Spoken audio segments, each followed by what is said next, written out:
2রা October conference ফজিলাত থেকে বলছি শহীদুল আলম। আমরা গতকালকে ঝড়ের ভেতর দিয়ে গিয়েছিলাম, কিন্তু এখন ঝড় কমেছে। ক্যাপ্টেন দ্রুত জাহাজ এগিয়ে নিয়ে যাচ্ছিলেন ঝড়ের আগে যাওয়ার জন্য। আমরা সুমুদ ফ্লোটিলার শেষ অংশে, এর আগের ফ্লোটিলাগুলি ইতিমধ্যে গাজার কাছে চলে গেছে। সামনে যেগুলি ছিল সেগুলিকে গত রাতে ইসরায়েলি হানাদাররা আক্রমণ করেছিল, কিন্তু আমরা এখনো সেই জায়গায় পৌঁছাইনি।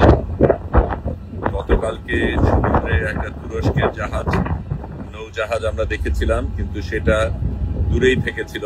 আজকে কারা আমরা জানি না, কিন্তু আমরা ক্রমশ কাছে যাচ্ছি। আমরা অবশ্যই সেখানে পৌঁছাবো এবং ইসরায়েলের আক্রমণের কারণে আমরা কোনোভাবেই পেছনে যাব না।